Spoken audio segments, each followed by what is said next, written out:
अस्सलामुअलैकुम रहमतुल्लाहि वबरकातुहू। नाज़रीन कराम, पाकिस्तान क्रिकेट टीम के दो किफ़ायती बल्लेबाजों ने तबाही मचा दी है। साइम अयूब और कामरान गुलाम ने पाकिस्तान टीम की डूबती कश्ती को बचा लिया है। अगर आप भी साइम अयूब और कामरान गुलाम की बल्लेबाजी से बहुत ज़्यादा खुश हैं तो इस वीडियो को लाइक करना मत भूलिएगा।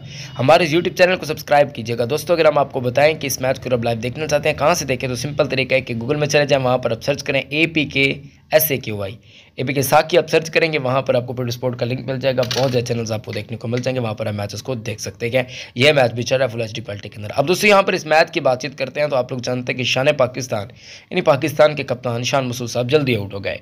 उनके आउट होने के बाद पाकिस्तान टीम की डूबती गई, जो काफ़ी ज़्यादा डूब चुकी थी, उसके बाद अब्दुल्ला शफीक चलते बने। लेकिन उसके बाद जो बल्लेबाजी हमें देखने को मिली साइम अयूब और साथ ही साथ कामरान गुलाम की, वो आप लोग जानते हैं। कामरान गुलाम को याद रहे कि बाबर आजम की जगह पर रिप्लेस किया गया था और आज इन्होंने अपने इंटरनेशनल कैरियर का आगाज़ तकरीबन अपनी बाउंड्री जो छक्के के साथ आगाज़ किया है, उसके साथ ये बात बावर रख रही है कि इनके अंदर टैलेंट मौजूद है और ये आगे चलकर पाकिस्तान क्रिकेट टीम को रिप्रेजेंट कर सकते हैं। उम्मीद है कि ये अगले आने वाले मैचेस के अंदर भी परफॉर्म करें, पाकिस्तान टीम के लिए जितना भी हो कंट्रीब्यूट करें और पाकिस्तान की जीत के अंदर बहुत ज़्यादा कलीदी किरदार अदा करें। अब दोस्तों, इस मैच की बातचीत करते हैं तो पाकिस्तान क्रिकेट टीम की पोजीशन उतनी खास नहीं है, क्योंकि स्पिनर्स को हम उस तरीके से अटैक नहीं कर पा रहे। मजीद बड़ी बड़ी पार्टनरशिप्स की ज़रूरत है। वीडियो को लाइक